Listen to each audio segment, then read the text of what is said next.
Hi hello ನಮಸ್ತೆ G Kannada ನ್ಯೂಸ್ಗೆ ಸ್ವಾಗತ. ನಾನು ಯಶೋಧ ಪೂಜಾರಿ. ವೀಕ್ಷಕರೇ, ಟಾಕ್ಸಿಕ್ ಸಿನಿಮಾ ಇದೇ ಆಗಸ್ಟ್ 26ಕ್ಕೆ ಬಹಳ ಅದ್ಧೂರಿಯಾಗಿ ರಿಲೀಸ್ ಆಗ್ತಾ ಇದೆ. ಒಂದಲ್ಲ ಒಂದು ವಿಚಾರದಿಂದ ಟಾಕ್ಸಿಕ್ ಸಿನಿಮಾ ಆಗಾಗ ಸದ್ದು ಮತ್ತು ಸುದ್ದಿ ಮಾಡ್ತಾನೆ ಇರುತ್ತೆ. ನಮಗೆ ಖುಷಿಯ ವಿಚಾರ ಏನಪ್ಪ ಅಂತ ಹೇಳಿದ್ರೆ, ನಮ್ಮ ಕನ್ನಡದ ಹೆಮ್ಮೆಯ ಲಿರಿಕ್ಸ್ ರೈಟರ್ ಪ್ರಮೋದ್ ಮರವಂತೆ ಅವರು ಟಾಕ್ಸಿಕ್ ಸಿನಿಮಾದ ಲಿರಿಕ್ಸನ್ನು ಬರೆದಿರುವಂಥದ್ದು. ಮೊನ್ನೆಯಷ್ಟೇ ಹಾಡು ರಿಲೀಸ್ ಆಗಿದೆ. ಸೊ ದೊಡ್ಡ ಮಟ್ಟದಲ್ಲಿ ಸೌಂಡ್ ಕೂಡ ಮಾಡಿದೆ. ನಾನು ಅವ್ರನ್ನ ಮಾತನಾಡಿಸ್ತಾ ಹೋಗ್ತೀನಿ. ನಮ್ಮ ಸಿಂಗಾರಾದ ಸಿರಿ ಅಂತಲೇ ಹೇಳಬಹುದು ನಮ್ಮ ಪ್ರಮೋದ್ ಮರವಂತೆ. ಅವ್ರನ್ನ ಮಾತನಾಡಿಸ್ತಾ ಹೋಗ್ತೀನಿ. ಸರ್ ನಮಸ್ತೆ, ಹೇಗಿದ್ದೀರಾ? ಚೆನ್ನಾಗಿದ್ದೀನಿ ಮೇಡಮ್, ನೀವು ಹೇಗಿದ್ದೀರಾ? ನಾನು ಕೂಡ ಸೂಪರ್ ಆಗಿದ್ದೀನಿ. ಬಹಳ ಖುಷಿ ನಮಗೆ. ನೀವು ನಿಮ್ಮ ಒಂದು ಬೆಳೆದ ಹಂತ ಇದೆಯಲ್ಲ, ಅದು ಬಹಳ ಖುಷಿ. ಯಾಕಂದರೆ ಸಿಂಗಾರ ಸಿರಿಯ ಹಾಡನ್ನು ನಾವು ಎಷ್ಟು ಕೇಳಿದ್ರೂ ಅದಕ್ಕೆ ಬೋರು ಅನ್ನೋದು ಅನಿಸೋದೇ ಇಲ್ಲ, ಮತ್ತೆ ಮತ್ತೆ ಕೇಳೋಣ ಅಂತ. ಇದೀಗ ಟಾಕ್ಸಿಕ್ ಸಿನಿಮಾದಲ್ಲಿ ಸಣ್ಣದಾಗಿರೋ ಅವಕಾಶ ಸಿಕ್ಕರೂ ಕೂಡ ಅದು ಹೆಮ್ಮೆಯ ವಿಚಾರ ಕೂಡ ಹೌದು. ನಿಮಗೆ ಲಿರಿಕ್ಸ್ ಬರೆಯೋದಕ್ಕೆ ಅವಕಾಶ ಸಿಕ್ತು, ಅದು ಹಾಡು ರಿಲೀಸ್ ಆಯಿತು, ಯಶ್ ಅವ್ರ ಜೊತೆ ಮಾತಾಡ್ತೀರಾ ಒಂದು 8-10 ನಿಮಿಷ. ಸೊ ಹೇಗಾಯಿತು, ಹೇಗೆ ಶುರುವಾಯಿತು ಅದನ್ನು ಹೇಳೋದಾದರೆ? ಸೊ ಕೋಇನ್ಸಿಡೆನ್ಸ್ ಅಂದರೆ ನನಗೆ ಎಲ್ಲಿ ಕೂತಿದ್ದೀನಲ್ಲ, ಇಲ್ಲಿಂದಲೇ ಶುರುವಾಗಿರೋದು ಜರ್ನಿ. ನಾನು ಇಲ್ಲೇ ಫೋನ್ ನೋಡ್ತಾ ಕೂತಿದ್ದೆ. ನನ್ನ ವೈಫ್ ಇಲ್ಲಿ ಕೂತಿದ್ರು. ಆವಾಗ ಕಾರ್ತಿಕ್ ಸರಿಂದ ಮೆಸೇಜ್ ಬಂತು ನನಗೆ, ಹೀಗೆ ಈಗ ಟಾಕ್ಸಿಕ್ಕಿಗೆ ಹಾಡು ಬರೀಬೇಕು, ಸೊ ಬಾಂಬೆಗೆ ಬರ್ಬೋದಾ ಅಂತ ಕೇಳಿದ್ರು. ನಾನು ಓಕೆ ಸರ್ ಬರ್ತೀನಿ ಅಂತೇಳಿ ನಾನು ಮೆಂಟಲಿ ರೆಡಿಯಾಗಿದ್ದೆ. ಬಾಂಬೆಗೆ ಹೋಗಿ ನನಗೆ ಅದೊಂದು ಎಕ್ಸೈಟ್ಮೆಂಟ್ ಇತ್ತು, ಎಷ್ಟು ಸರ್ನ ಮೀಟ್ ಮಾಡೋದು, ಅಲ್ಲಿ ಕೂತ್ಕೊಂಡು ಹಾಡು ಬರೆಯೋದು, ಅದೊಂಥರ ಖುಷಿ ನನಗೆ. ಸೊ ಬಟ್ ಆಮೇಲೆ ನೆಕ್ಸ್ಟ್ ಡೇ ಹೇಳಿದ್ರು, ಇಲ್ಲ ಅಲ್ಲಿಂದ ಬರೆದು ಕಳಿಸಿದ್ರು ಓಕೆ ಅಂತ ಹೇಳಿದ್ರು. ಸೊ ಫೈನ್ ಅಂತ ಹೇಳಿ ಮೆಲಡಿ ಕಳಿಸಿದ್ರು. ಮೆಲಡಿ ಕಳಿಸಾದ್ಮೇಲೆ ನಾನು ಯಶ್ ಸರ್ ಜೊತೆ ಮಾತಾಡಿಸ್ತೀನಿ ನಿಮಗೆ ಅಂತ ಹೇಳಿದ್ರು. ಅದು ತುಂಬ ಒಂದು ಎಕ್ಸೈಟಿಂಗ್ ಆಗಿತ್ತು. ಅಂದರೆ ಯಶ್ ಸರ್ ಜೊತೆ ಮಾತಾಡ್ತೀನಿ ಫಸ್ಟ್ ಟೈಮ್ ನಾನು ಅಂತ. ಅವ್ರನ್ನ KGF ಟೈಮಲ್ಲೆಲ್ಲ ತುಂಬ ಹತ್ತಿರದಿಂದ ನೋಡಿದ್ದೆ. ಅಲ್ಲೇ ಸ್ಟುಡಿಯೋಗೆಲ್ಲ ಬರೋರು, ಎಡಿಟಿಂಗ್ ಮ್ಯೂಸಿಕ್ ಸ್ಟುಡಿಯೋಗೆಲ್ಲ ನಾನು ಅಲ್ಲೇ ಎದುರಿದ್ದು ಕೂಡ ನನಗೇನೋ ಅದು ಮಾತಾಡ್ಸೋಕೆ ಸ್ವಲ್ಪ ಮುಜುಗರ, ಅವರೇನೋ ಬ್ಯುಸಿಯಾಗಿರ್ತಿದ್ರು. ಸೊ ಯಾವಾಗಿಂದ ಇತ್ತು ಒಂದು ಆಸೆ ಇತ್ತು, ಯಶ್ ಸರ್ಗೆ ಬರೀಬೇಕು ಅನ್ನೋದೊಂದು ಆಸೆ ಇತ್ತು. ಬಟ್ ಟಾಕ್ಸಿಕಲ್ ಆಗುತ್ತೆ ಅನ್ನೋದೆಲ್ಲ ಊಹೆನೇ ಇರಲಿಲ್ಲ. ಸೊ ನೆಕ್ಸ್ಟ್ ಮೆಲಡಿ ಕಳಿಸ್ತಾರೆ. ಮೆಲಡಿ ಕಳಿಸಾದ್ಮೇಲೆ ಅದೇ ಯಶ್ ಸರ್ ಹತ್ರ ಫೋನಲ್ಲಿ ಮಾತಾಡಿಸ್ತಾರೆ. ಸೊ ಫೋನಲ್ಲಿ ಮಾತಾಡಿದ ತಕ್ಷಣ ಒಂದು ಒಳ್ಳೆ ವೈಬ್ರೇಷನ್. ಈ ಥರದ ಹಾಡು ಬಂದಾಗ ಒಂದು ಭಯ ಇರುತ್ತೆ. ಅಂದರೆ ಇಲ್ಲಿ ಕೂತ್ಕೊಂಡು ನಾನು ಹಾಡು ಬರೀಬೇಕು ಅಂದಾಗಲೇ ಒಂದು ಎಕ್ಸೈಟ್ಮೆಂಟ್ ಜೊತೆ ಒಂದು ಭಯ, ಅಂದರೆ ಒಂದು ಒಳ್ಳೆ ಅವಕಾಶ ಯೂಸ್ ಮಾಡ್ಕೋತೀವೋ ಇಲ್ವೋ, ಹೇಗೆ ಬರೀತೀನೋ ಗೊತ್ತಿಲ್ಲ ಅನ್ನೋದೊಂದು ಇರುತ್ತಲ್ಲ, ಅದಿತ್ತು. ಬಟ್ ಯಶ್ ಸರ್ ಜೊತೆ ಫೋನಲ್ಲಿ ಮಾತಾಡ್ತಿದ್ದಂಗೆ ಅದೆಲ್ಲ ಕಾಮ್ ಆಗಿಬಿಟ್ಟೆ ನಾನು ಆರಾಮಾಗಿ. ಮತ್ತು ಅವ್ರು ನನ್ನ ಸಾಂಗ್ಗಳ ಬಗ್ಗೆ ಹೇಳಿದ್ರು, ನೀವು ತುಂಬ ಚೆನ್ನಾಗಿ ಬರೀತೀರಾ ಅಂತ ಹೇಳಿದ್ರು. ಸೊ ಅಲ್ಲಿಗೆ ಓಕೆ, ಇವ್ರಿಗೆ ನನ್ನ ರೈಟಿಂಗ್ ಇಷ್ಟ ಅಂದರೆ ನಾನು ಏನಾದರೂ ಮಾಡಿ ಈ ಹಾಡನ್ನು ಅವ್ರಿಗೆ ಇಷ್ಟ ಆಗೋ ಥರ ಬರೀಬೋದು ಅನ್ನೋದೊಂದು ನನ್ನ ಮನಸ್ಸಲ್ಲಿ ಬಂತು. ಸೊ ನೆಕ್ಸ್ಟ್ ಡೇನೇ ನಾನು ಒಂದು ವರ್ಷನ್ ಕಳಿಸ್ದೆ. ಸೊ ಒಂದು ವರ್ಷನ್ ಕಳಿಸ್ದಾಗ ನೆಕ್ಸ್ಟ್ ಡೇನೇ, ಅಂದರೆ ನನಗೆ ಅದು ಫೆಬ್ರವರಿಯಲ್ಲಿ ಆಗಿದ್ದು. ಸೊ ಮಾರ್ಚಲ್ಲೇ ರಿಲೀಸ್ ಇದ್ದಿದ್ದರಿಂದ ಟಾಕ್ಸಿಕ್. ಸೊ ನಮಗೆ ಟೈಮ್ ಇರಲಿಲ್ಲ. ಕಾರ್ತಿಕ್ ಸರ್ ಅದೇ ಹೇಳಿದರು, ಏನಂದರೆ ನಮ್ಗೆ ಟೈಮ್ ತುಂಬ ಕಡಿಮೆ ಇದೆ, ಬೇಗ ಕೊಡಬೇಕಾಗುತ್ತೆ ಅಂತ. ಸೊ ನೆಕ್ಸ್ಟ್ ಡೇನೇ ನಾನು ಕೂತ್ಕೊಂಡು, ನನಗೆ ಜಾಗ ನೆನಪಿದ್ದು, ಇಲ್ಲೇ ಕೂತ್ಕೊಂಡು ಬರ್ದಿದ್ದು.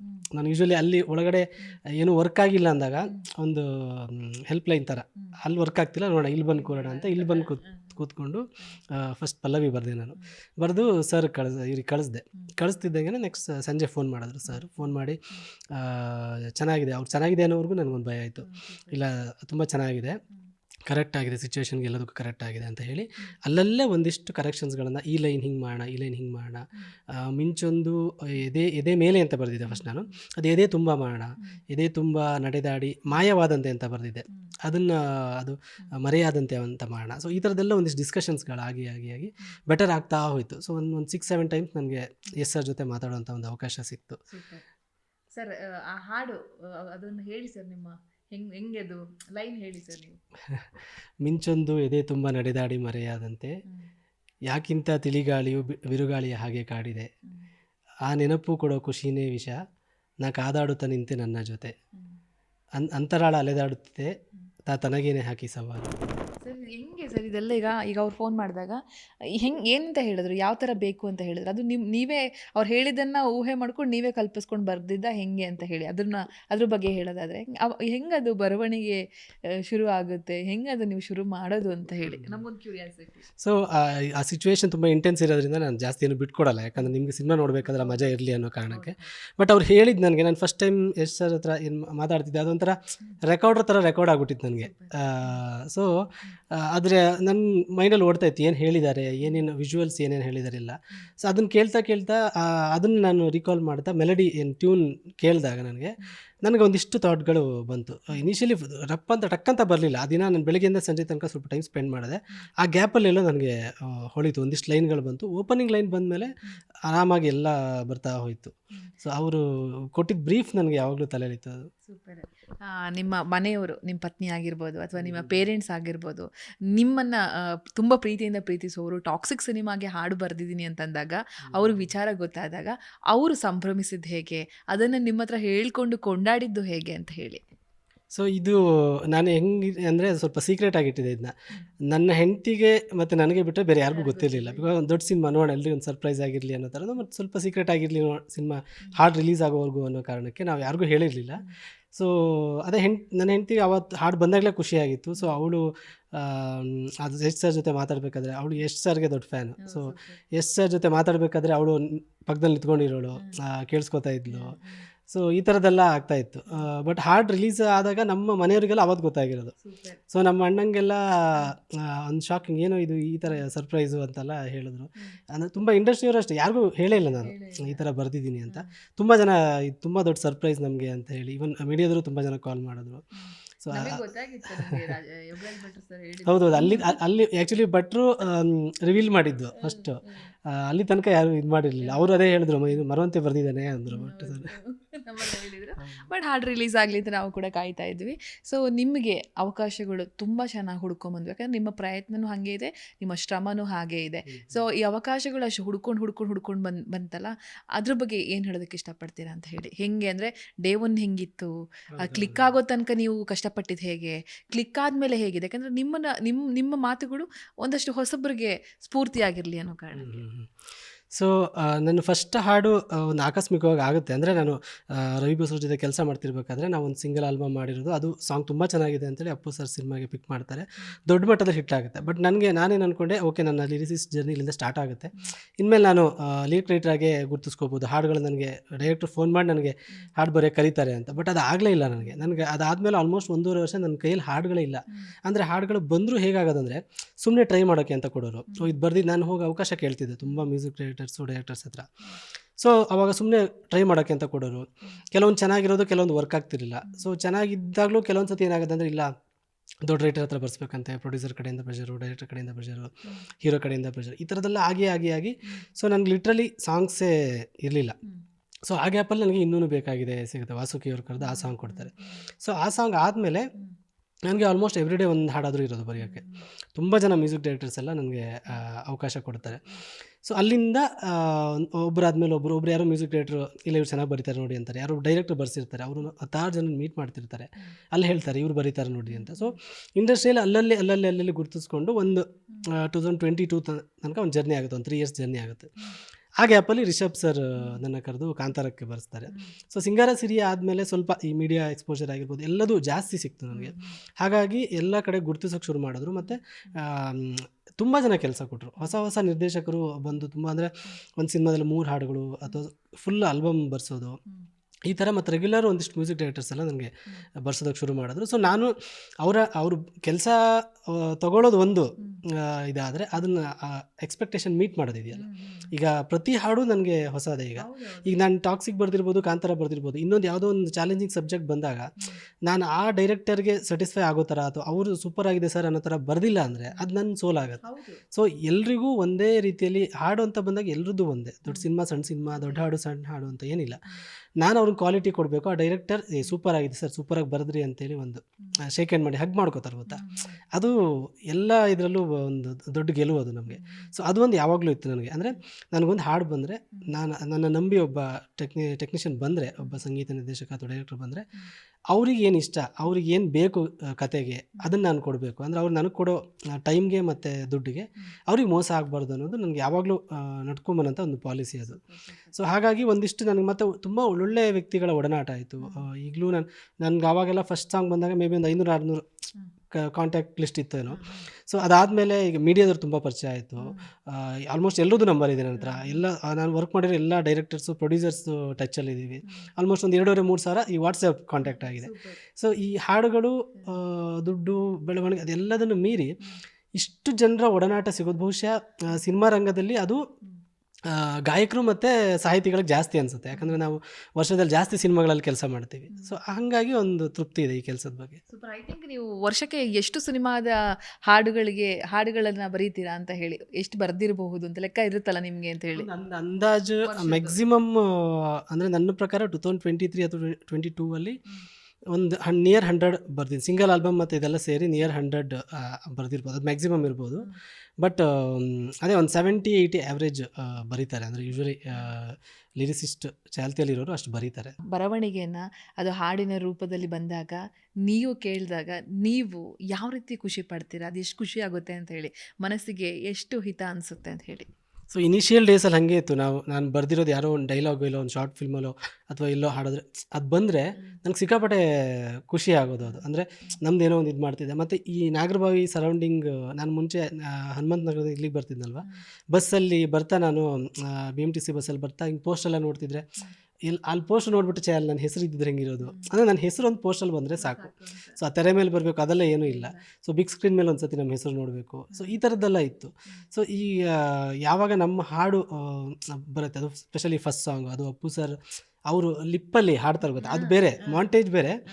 ಲಿಪ್ಪಲ್ಲಿ ಹಾಡಿದಾಗ ನಮ್ಮ ಲೈನ್ಸ್ಗಳನ್ನು ಅವ್ರು ಹಾಡ್ತಿದ್ದಾರೆ ಅನ್ನೋದು ಅದು ಆ ಖುಷಿ ಬೇರೆ. ಅದು ನನಗೆ ರೀಸೆಂಟ್ಲಿ ನಂಗೆ ಡೆವಿಲ್ದು ಒಂದು ಫಸ್ಟ್ ಒಂದೇ ಒಂದು ಸಲ ಸಾಂಗ್ ರಿಲೀಸ್ ಆದಾಗ ಇನಿಷಿಯಲಿ ಅದೆಲ್ಲೂ ಲಿಪ್ ಕಾಣಿಸಲ್ಲ, ಬಟ್ ಎಂಡಲ್ಲಿ ದರ್ಶನ್ ಸರ್ ಒಂದೇ ಒಂದು ಸಲ ಸೋತು ಅದೊಂದೇನೋ ಹಿಂಗೊಂದು ಎಕ್ಸ್ಪ್ರೆಷನ್ ಕೊಡ್ತಾರೆ. ಆವಾಗ ನನಗೆ ಸಖತ್ತು ಮೈ ಜೂಮ್ ಬಂದಿತ್ತು. ಅಂದರೆ ಒಬ್ಬ ಸ್ಟಾರ್ ಹೀರೋ ನಾವು ಬರೆದಿರೋ ಲೈನನ್ನು ಹಾಡೋದಿದೆಯಲ್ಲ, ಅದು ಸಖತ್ ಕಿಕ್. ಸೂಪರ್. ಈಗ ಯಶ್ ಅವ್ರದ್ದು ಆ ವಿಜುವಲ್ಲು ಆ್ಯಂಡ್ ನಿಮ್ಮ ಬರವಣಿಗೆ ಕಂಡಾಗ ನಿಮ್ಗೆ ಆಗಿದ್ದ ಅನುಭವ? ನಮ್ಗೆ ಸಿಕ್ಕಾಪಟ್ಟೆ ಖುಷಿ ಆಯಿತು. ನಾನು ವೈಫ್ ಇಲ್ಲೇ ಕೂತ್ಕೊಂಡು ನೋಡಿದ್ದು. ಅಂದರೆ ನಾವು ನನಗೆ ಹಿಂದಿನ ದಿನ ಕಾರ್ತಿಕ್ ಸರ್ ಹೇಳಿದ್ರು ವಿಜುವಲ್ಸ್ ತುಂಬ ಚೆನ್ನಾಗಿ ಬಂದಿದೆ ಪ್ರಮೋದ್ ಅಂತ ಹೇಳಿದ್ರು. ಬಟ್ ಅದನ್ನು ನೋಡೋಕೆ ತುಂಬ ಎಕ್ಸೈಟೆಡ್ ಆಗಿದ್ವಿ ನಾವು. ಅದನ್ನು ನೋಡ್ತಿದ್ದಂಗೆ ಸಿಕ್ಕಾಪಟ್ಟೆ ಖುಷಿ ಆಯಿತು. ಅಂದರೆ ಎಷ್ಟು ಸರ್ ಕಾಣ್ತಿರೋ ರೀತಿ ಇದೆಯಲ್ಲ, ಅದು ಅಮೇಝಿಂಗ್. ಅವರಷ್ಟೇ ಅಲ್ಲ, ಕಂಪ್ಲೀಟ್ ವಿಜುವಲ್ಸ್ ನಿಮಗೆ ಬೇರೆ ಎಲ್ಲ ಹೀರೋಯಿನ್ಸ್ಗಳಾಗಿರ್ಬೋದು. ಆ ಟಾಕ್ಸಿಕ್ ಅನ್ನೋದೊಂದು ಬೇರೆ, ಅದು ಹಬ್ಬ ಅದು ಕಣ್ಣಿಗೆ. ನಿಮ್ಗೀಗ ಯಶ್ ಅವರು ಹೊಗಳಿದಂಥ ಸಂದರ್ಭ ಏನು, ಅವರು ಹೇಳಿದ್ದೇನು, ಯಾವ ರೀತಿ ಹೊಗಳಿದ್ರು, ನಿಮ್ಮ ಬರವಣಿಗೆ ಬಗ್ಗೆ ಅವ್ರು ಏನು ಹೇಳಿದ್ರು ಅಂತ ಎಕ್ಸಾಕ್ಟಾಗಿ? ಅದೇ ಫಸ್ಟ್ ದಿನ ಕಾಲ್ ಮಾಡಿದಾಗಲೇ ಅವ್ರು ನಿಮ್ಮ ಸಾಂಗ್ಗಳು ತುಂಬ ಚೆನ್ನಾಗಿರುತ್ತೆ, ಚೆನ್ನಾಗಿ ಬರೀತೀರಾ, ಸಿಂಪಲ್ ಆಗಿರುತ್ತೆ, ಪೋಯಿಟ್ರಿ ಚೆನ್ನಾಗಿರುತ್ತೆ ಅಂತೆಲ್ಲ ಹೇಳಿದ್ರು. ಆಮೇಲೆ ಈವನ್ ಇದನ್ನು ಬರೆಯುವಾಗಲೂ ಒಂದೊಂದು ಲೈನ್ 5 ಲೈನ್ ತುಂಬ ಚೆನ್ನಾಗಿದೆ, ಈ ಥಾಟ್ ತುಂಬ ಚೆನ್ನಾಗಿದೆ ಅಂತ ಕಾಂಪ್ಲಿಮೆಂಟ್ ಮಾಡೋರು. ಆಮೇಲೆ ಸಾಂಗ್ ಎಲ್ಲ ಆದಮೇಲೆ ಅದು ಆ್ಯಕ್ಚುಲಿ ಸಾಂಗ್ ಚರಣ ಬರೆದು ಆದಮೇಲೆ ನಾನು ಗೋವಾ ಹೋಗಿದ್ವಿ ನಾನು ಮತ್ತು ವೈಫು. ಸೊ ಅಲ್ಲಿದ್ದಾಗ ಅದು ಚರಣ ಇನ್ನೂ ಸ್ವಲ್ಪ ಡಿಸ್ಕಷನ್ಸ್ ಇತ್ತು. ಅದಕ್ಕೋಸ್ಕರ ಅವರು ಫೋನ್ ಮಾಡಿದರು. ನಾನು ಈ ಗೋವಾದಲ್ಲಿ ಡಾಲ್ಫಿನ್ ಶೋ ಅಂತ ಕರ್ಕೊಂಡು ಹೋಗ್ತಾರೆ ಸಮುದ್ರದ ಮಧ್ಯೆ, ಅಲ್ಲಿದ್ದಾಗ ಫೋನ್ ಬಂತು. ನಾನು ಕಾಲ್ ತೊಗೊಂಡು ಮಾತಾಡ್ತಾ ಎಸ್ ಸರ್ ಜೊತೆ ಮಾತಾಡ್ತಾ ದಡಕ್ಕೆ ಬಂದಿದ್ದೀನಿ. ಅದು ನಮ್ಗೆ ಗೊತ್ತೇ ಆಗಿಲ್ಲ.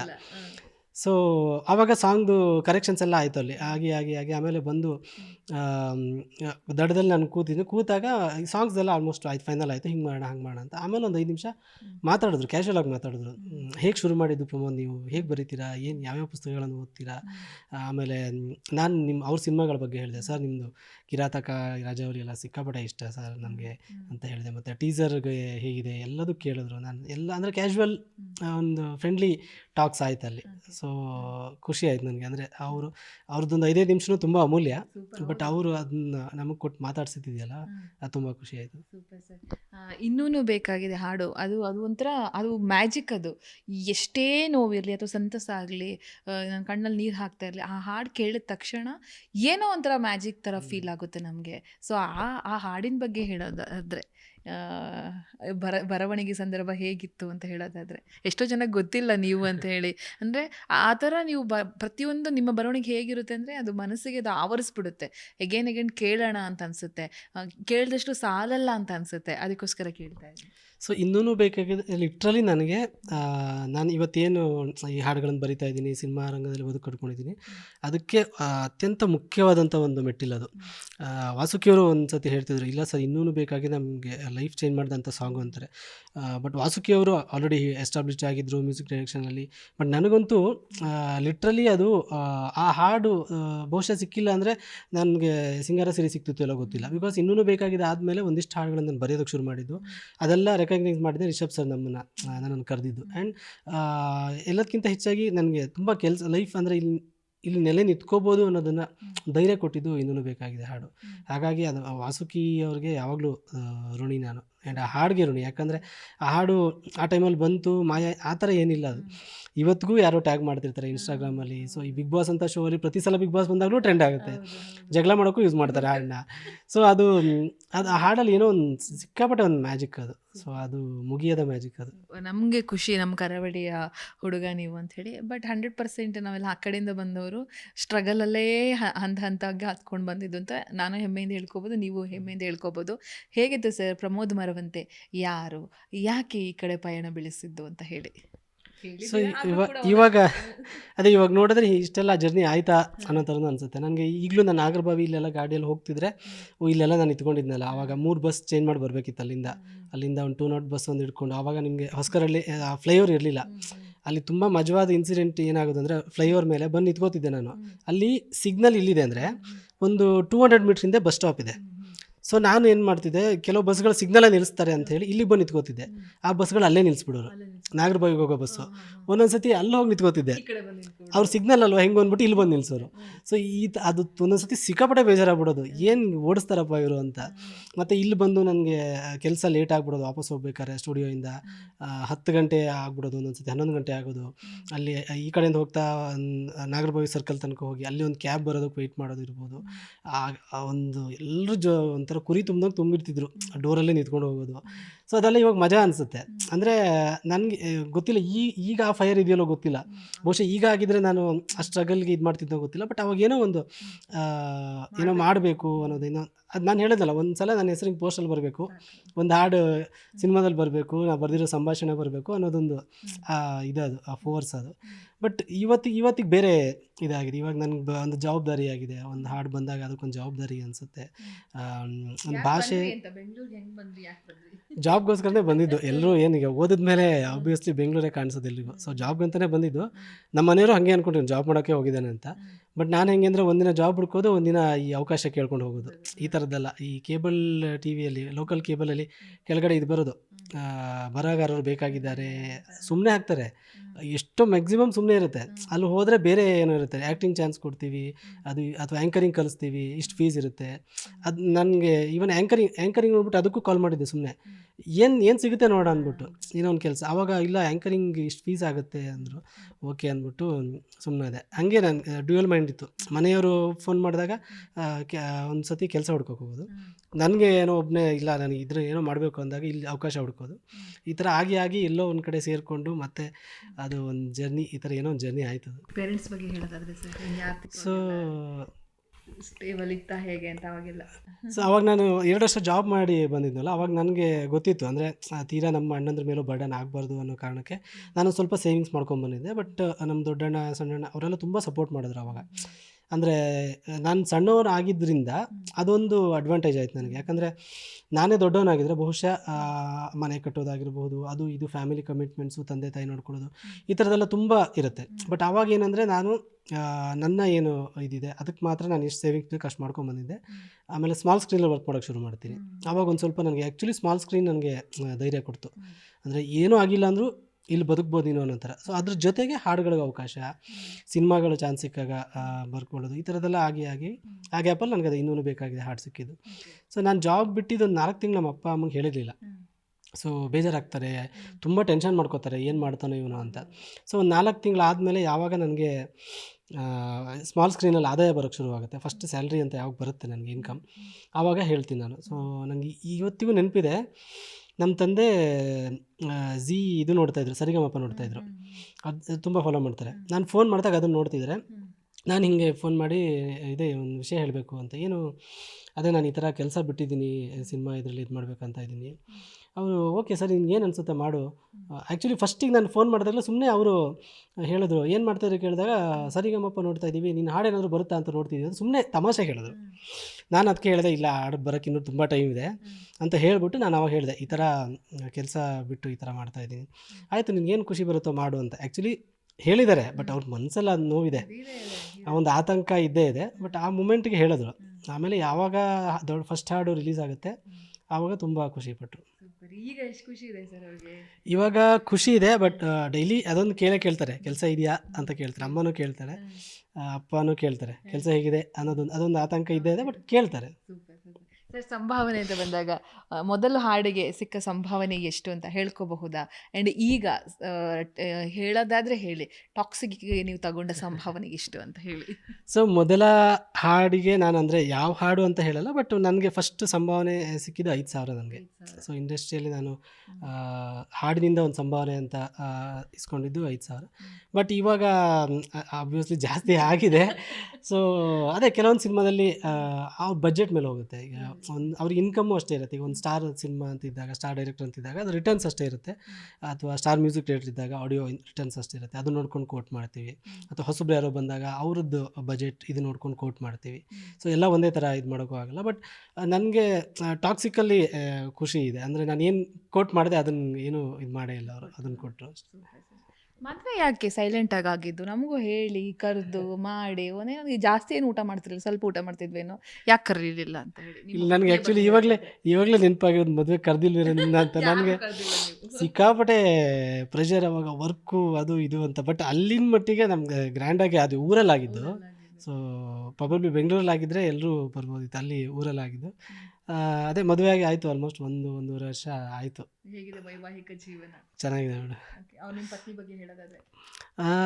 ಅವರು ಅದೇ ನನಗೆ ತುಂಬ ನನ್ನ ಕೆಲಸಕ್ಕೆ ತುಂಬ ಸಪೋರ್ಟಿವ್ ಆಗಿರೋದು. ಈಗ ಮನೇಲೆ ಕೆಲಸ ಮಾಡ್ತೀವಿ ಅಂದಾಗ ತುಂಬ ಆ ಮನೆ ಆ್ಯಂಬಿಯನ್ಸ್ ತುಂಬ ಮುಖ್ಯ ಆಗುತ್ತೆ.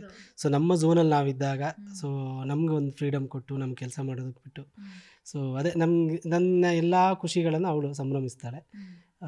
ಎಲ್ಲ ನೋವುಗಳಲ್ಲೂ ಇದರಲ್ಲೂ ಪಾಲುದಾರರಾಗ್ತಾಳೆ. ಸೊ ಅದು ಖುಷಿ ಇದೆ. ಇನ್ ಕೇಸ್ ಅವತ್ತು 3 ಬಸ್ ಚೇಂಜ್ ಮಾಡಬೇಕು, ಕಷ್ಟ ಆಗ್ತಾ ಇದೆ ಅಂತ ಊರ ಕಡೆ ಹೋಗ್ಬಿಟ್ಟಿದ್ರೆ ಏನಾಗ್ತಿದ್ರು ಅಂತ ಹೇಳಿ ಪ್ರಮೋದ್ ಮಾರವಂತೆ? ಅದೇ ಅಂದರೆ ಓದಿದ್ರಿಂದ ಮೋಸ್ಟ್ಲಿ ಊರಿಗೆ ಹೋಗೋದು ತುಂಬ ಕಷ್ಟ ಆಯಿತು. ಯಾಕಂದರೆ ಊರಿಗೆ ಹೋಗಿದ್ದರೆ ಮತ್ತೆ ನನಗೆ ಈ ಅಗ್ರಿಕಲ್ಚರ್ ಎಲ್ಲ ಮಾಡಿ ಗೊತ್ತಿಲ್ಲ. ನಮಗೆ ನಮ್ಮ ಮನೇಲಿ ತೋಟ ಎಲ್ಲ ಇದ್ದರೂ ಕೂಡ ಅದು ನಮ್ಗೆ ಮಾಡಿ ಗೊತ್ತಿಲ್ಲದ್ರಿಂದ ತುಂಬ ಕಷ್ಟ. ಅದು ಬಿಟ್ಟರೆ ಬೇರೆ ಏನೂ ಜಾಸ್ತಿ ಅಲ್ಲಿ ಇದು ಮಾಡೋಕ್ಕೆ ಕಷ್ಟ ನಮಗೆ. ಮೇ ಬಿ ಇಲ್ಲೇ ಜಾಬ್ ಮಾಡ್ಕೊಂಡಿರ್ತಿದ್ದೆ ಬೆಂಗಳೂರಲ್ಲೇ, ಹೆಲ್ತ್ ಕೇರ್, ನಾನು ಮೆಕ್ಯಾನಿಕಲ್ ಇಂಜಿನಿಯರು. ಅದೇ ಯಾವ್ದಾದ್ರು ಜಾಬ್ ಮಾಡ್ಕೊಂಡಿರ್ತಿದ್ದೆ ಅನಿಸುತ್ತೆ. ಹೇಗಿದೆ ಜಗತ್ತು, ಬಣ್ಣದ ಜಗತ್ತು? ಚೆನ್ನಾಗಿದೆ. ಅಂದರೆ ಲಕ್ಕಿಲಿ ನನಗೆ ಅಂದರೆ ತುಂಬ ಜನ ಪಾಪ ಬ್ಯಾಡ್ ಎಕ್ಸ್ಪೀರಿಯನ್ಸ್ಗಳು ಜಾಸ್ತಿ ಇರುತ್ತೆ. ನನಗೆ ಆಲ್ಮೋಸ್ಟ್ 80% ಒಳ್ಳೊಳ್ಳೆ ವ್ಯಕ್ತಿಗಳ ಜೊತೆ ವರ್ಕ್ ಮಾಡೋವಂಥ ಅವಕಾಶ ಸಿಕ್ಕಿದೆ. ಎಲ್ಲರೂ ಪ್ರೊಫೆಷ್ನಲ್ ಆಗಿ ನಡ್ಸ್ಕೊಂಡಿದ್ದಾರೆ, ತುಂಬ ಗೌರವದಿಂದ ನಡ್ಸ್ಕೊಂಡಿದ್ದಾರೆ. ಇವತ್ತಿಗೂ ದೊಡ್ಡವರಾಗಲಿ ಚಿಕ್ಕವರಾಗಲಿ ತುಂಬ ಚೆನ್ನಾಗಿ ನಡ್ಸ್ಕೊತಾರೆ. ಆ ರೈಟರ್ಸ್ಗೆ ಏನಿದೆ ಅದು ನನಗೆ ಆ ಗೌರವ ಸಿಕ್ಕಿದೆ. ಹಾಗಾಗಿ ಮತ್ತು ನಾನು ಹೇಳಿದೆ ತುಂಬ ಜನದ ಪರಿಚಯ. ಈಗ ನಮಗೆ ಮುಂಚೆ ಮೀಡಿಯಾದವರಾಗಲಿ ಯಾರೂ ಗೊತ್ತೇ ಇರಲಿಲ್ಲ ನಮಗೆ. ಸೊ ಇಷ್ಟೊಂದು ಈಗ ನಾನು ಒಂದು ಪ್ರೆಸ್ ಮೀಟ್ಗೆ ಹೋದರೆ ಪ್ರಾಬಬ್ಲಿ ನನ್ನ ಫ್ಯಾಮಿಲಿ ಅವರನ್ನ ಇಷ್ಟು ಮೀಟ್ ಮಾಡ್ತೀನೋ ಗೊತ್ತಿಲ್ಲ. ಸೊ ಪ್ರೆಸ್ ಅವ್ರನ್ನ ಮತ್ತು ಸಿನಿಮಾ ಟೀಮ್ ಅವ್ರನ್ನ ಇವನ್ನೆಲ್ಲ ಮೀಟ್ ಮಾಡೋದು ನೋಡಿ ಸರ್. ಸೊ ನಾನು ಅವತ್ತು ನೋಡಿದಾಗ ನೀವು ಮಾತಾಡುವಾಗ, ನಾವು ಫಸ್ಟ್ ಇಂಟರ್ವ್ಯೂ ಮಾಡುವಾಗ ಸ್ವಲ್ಪ ಒಂದು ಪ್ರಶ್ನೆಗೆ ಒಂದೇ ಆನ್ಸರ್ ಕೊಡ್ತಾ ಇದ್ರಿ ನಮ್ಮ ಸ್ಟುಡಿಯೋದಲ್ಲಿ. ಇವತ್ತು ಹಂಗಿಲ್ಲ, ನೀವು ಎಲ್ಲ ಡಿಟೇಲಾಗಿ ಎಕ್ಸ್ಪ್ಲೈನ್ ಮಾಡ್ತೀರಾ. ಇನ್ನೊಂದು ನೀವು ನಮ್ಮನ್ನು ನೋಡೋ ರೀತಿ ತುಂಬ ಚೆನ್ನಾಗಿದೆ. ಯಾಕಂದರೆ ಯಾವತ್ತು ನೀವು ರೆಸ್ಪಾಂಡ್ ಅಂತ ಮಾಡೋದೇ ಇದ್ದದ್ದು ದಿನನೇ ಇಲ್ಲ. ನಾವು ಏನೇ ಹಾಕಿದ್ರು ಏನೇ ಕೇಳಿದ್ರು ಇಮಿಡಿಯೇಟ್ ರೆಸ್ಪಾಂಡ್ ಮಾಡ್ತೀರಾ, ಪ್ರೀತಿಯಿಂದ ಕಾಣ್ತೀರಾ. ಅದಕ್ಕೆ ನಾವು ನಿಮ್ಮನ್ನು ಪ್ರೀತಿಯಿಂದ ಕಾಣ್ತೀವಿ ಮೀಡಿಯಾದವರು. Thank you madam, thank you so much. So ಅದೇ ಅಂದರೆ ಪ್ರಾಬಬ್ಲಿ ಯಾರಿಗೇ ಆಗಲಿ ನಾವು ಈ ಥರ ಒಬ್ರು ಹಾಡು ಬರೀನಿದ್ದಾನೆ ಅಂತ ಪರಿಚಯ ಮಾಡಿಸಿದೆ ಮೀಡಿಯಾ. ಸೊ ಹಾಗಾಗಿ ನಾವು ಒಳ್ಳೊಳ್ಳೆ ವ್ಯಕ್ತಿಗಳ ಪರಿಚಯ ಆಗಿದೆ. ಅದು ಗೊತ್ತಿಲ್ಲ, ನಮ್ಮ ತಂದೆ ತಾಯಿ ಮಾಡಿರೋ ಪುಣ್ಯನೋ ಅಥವಾ ನಮ್ಮ ಭಾಗ್ಯನೋ ಗೊತ್ತಿಲ್ಲ. ಸೊ ಇನ್ನೂ ಜರ್ನಿ ಹೀಗೆ ಇರಲಿ ಅಂತ ಆಶಿಸ್ತೀನಿ ಅಷ್ಟೇ. 26ಕ್ಕೆ ಸಿನಿಮಾ ರಿಲೀಸ್ ಆಗ್ತಾ ಇದೆ ಸರ್. ಇಡೀ ವಿಶ್ವವೇ ಕಾಯ್ತಾ ಇರುವಂಥ ಸಿನಿಮಾ. ನೆಗೆಟಿವ್ ಆಯಿತು, ಪಾಸಿಟಿವ್ ಆಯಿತು, ಎಲ್ಲದರ ನಡುವೆ ಎಲ್ಲರೂ ಕಾಯ್ತಿರುವಂಥ ಸಿನಿಮಾ ಟಾಕ್ಸಿಕ್. ಆ ಸಿನಿಮಾದಲ್ಲಿ ನಿಮ್ಮದು ಒಂದು ಪಾಲಿದೆ, ನನ್ನದು ಒಂದು ಕೈ ಇದೆ ಅಂತ ಹೆಮ್ಮೆಯಿಂದ ನೀವು ಹೇಳ್ಕೋಬಹುದು. ನೀವು ಇಡೀ ಕುಟುಂಬ ಸಿನಿಮಾ ನೋಡೋದಕ್ಕೆ ಎಷ್ಟು ಕುತೂಹಲದಿಂದ ಕಾಯ್ತಾ ಇದ್ದೀರಾ ಅಂತ ಹೇಳಿ? ಸೊ ಸಿಕ್ಕಾಪಟ್ಟೆ, ನನ್ನ ವೈಫ್ ಅಂತೂ ಸಿಕ್ಕಾಪಟ್ಟೆ ಎಕ್ಸೈಟೆಡ್ ಆಗಿದ್ದಾರೆ. ಸೊ ಯಾವಾಗ ಸಿನಿಮಾ ನೋಡೋದು ಅಂತ, ಇನ್ನೂ ಕಾಯಬೇಕಲ್ಲ 20-26 ದಿನ ಅನ್ನೋದು. ಸೊ ತುಂಬ ಎಕ್ಸೈಟೆಡ್ ಆಗಿದ್ದಾರೆ. ನನ್ನ ಪತ್ನಿ ನಿಮ್ಮ ಫ್ಯಾನ್ ಸರ್ ಅಂತ ಗಮನಕ್ಕೆ ತಂದ್ರೆ? ಇಲ್ಲ, ನನಗೆ ಅದೇ ಅವರು ಆ ಕ್ಯಾಶುವಲ್ ಟಾಕ್ಸ್ ಆಗುತ್ತೆ ಅನ್ನೋದು ಗೊತ್ತಿರಲಿಲ್ಲ. ಅದು ಸಡನ್ನಾಗಿ ನಾನು ಹೇಳಿದ್ನಲ್ಲ ಗೋವಾದಲ್ಲಿ. ಆಮೇಲೆ ಸಡನ್ನಾಗಿ ನಾನು ಇನ್ನೇನು ಸರ್ ಇಟ್ಬಿಡ್ತಾರೆ ಫೋನು ಅನ್ನೋಷ್ಟೊತ್ತಿಗೆ ಅವರು ಶುರು ಮಾಡಿದ್ರು. ಮತ್ತು ಪ್ರಮೋದ್ ಹೇಗೆ ಶುರು ಮಾಡಿದ್ರಿ ಬರೆಯೋಕ್ಕೆ, ಇದೆಲ್ಲ ಶುರು ಮಾಡಿದ್ರು. ಸೊ ನನಗೆ ಅದು ಮರ್ತೋದೆ ಆ್ಯಕ್ಚುಲಿ. ಅಂದರೆ ಒಂದೇನೆಂದರೆ ಆಬ್ವಿಯಸ್ಲಿ ಎವ್ರಿ 10 ಜನರಲ್ಲಿ 8-9 ಜನ ಅದು ಹುಡುಗಿರಂತೂ ಎಷ್ಟು ಸರ್ ಫ್ಯಾನ್ಸ್ ಆಗಿರ್ತಾರೆ. ಸೊ ಅದು ಏನು ಹೇಳಬೇಕಂತಲೇ ಇಲ್ಲ ಅವ್ರಿಗೆ. ಎಸ್, ಫೈನಲಿ ನಿಮ್ಮನ್ನು ಪ್ರೀತಿ ಮಾಡುವಂತಹ ಅವ್ರಿಗೆ ಹೇಳೋದು ಏನು ಹೇಳ್ತೀರಾ? ಯಾರಿಗೆ? ಜನರಿಗೆ ಅದೇ ಯಾವಾಗಲೂ ಬೆಂತಟ್ತಾನೆ ಬಂದಿದ್ದಾರೆ. ಸೊ ನನಗೆ ಎಲ್ಲ ಸೋಷಿಯಲ್ ಮೀಡಿಯಾ ಪ್ಲ್ಯಾಟ್ಫಾರ್ಮ್ಗಳಲ್ಲಾಗಿರ್ಬೋದು, ಕಮೆಂಟ್ ಸೆಕ್ಷನ್, ನಾನು ಯಾವುದೇ ಒಂದು ಹಾಡು ರಿಲೀಸ್ ಮಾಡಿದ್ರು ಕೂಡ ಮಿನಿಮಮ್ ಒಂದು 5 ಕಮೆಂಟ್ ಇರುತ್ತೆ. ಅಂದರೆ ಇವು ಚೆನ್ನಾಗಿ ಬರೀತಾರೆ ಅಥವಾ ಲಿರಿಕ್ಸ್ ತುಂಬ ಚೆನ್ನಾಗಿದೆ ಅನ್ನೋದು. ಅದು ಒಂದು ಪ್ರೋತ್ಸಾಹದ ಜೊತೆಗೆ ಒಂದು ಜವಾಬ್ದಾರಿ ಆಗುತ್ತೆ. ಸೊ ನಾನು ನೆಕ್ಸ್ಟ್ ಹಾಡು ಯಾವುದೇ ಹಾಡು ಬರೀಬೇಕಾದ್ರೂ ಅದೆಲ್ಲ ನೆನಪಲ್ಲಿರುತ್ತೆ. ಸೊ ನಮ್ಮ ಹಾಡನ್ನು ಕೇಳೋಗರು ನೆನಪಲ್ಲಿರ್ತಾರೆ. ಆ್ಯಂಡ್ ಅದೇ ಥ್ಯಾಂಕ್ ಯು. ಸೊ ಇದೇ ಥರ ಸಪೋರ್ಟ್ ಮಾಡ್ತಾರೆ. ನನಗಷ್ಟೇ ಅಲ್ಲ, ಕನ್ನಡ ಇಂಡಸ್ಟ್ರಿ ಇನ್ನೂ ಒಳ್ಳೆ ಮಟ್ಟಕ್ಕೆ ಹೋಗಬೇಕು ಅಂದರೆ ನಿಜವಾಗ್ಲೂ ಅದರ ಬುನಾದಿ ಇರೋದೇ ಪೇಪರ್ ಮೇಲೆ, ಸೊ ಅಕ್ಷರಗಳಲ್ಲಿ. ಸೊ ರೈಟರ್ಸ್ಗೆ ಇದೇ ಥರ ಸಪೋರ್ಟ್ ಮಾಡಿ ಅಂತ ಕೇಳ್ಕೊಳ್ತೀನಿ. ಮುಂದಿನ ಪ್ರಾಜೆಕ್ಟ್ಗಳ ಬಗ್ಗೆ, ಮುಂದೆ ಸಿನಿಮಾಗಳ ಕೈಯಲ್ಲಿದ್ದಾವೆ? ಸೊ ಒಂದಿಷ್ಟು ಸಿನಿಮಾಗಳು ಬರಿತಾ ಇರೋದು, ಒಂದಿಷ್ಟು ಸಿನಿಮಾಗಳಿದೆ, ಹೊಸ ಸಿನಿಮಾಗಳು, ಮತ್ತು ಆಲ್ರೆಡಿ ರಿಲೀಸ್ಗಿರೋದು ಇದೆ ಒಂದಿಷ್ಟು ಸಾಂಗ್ಸ್ಗಳು.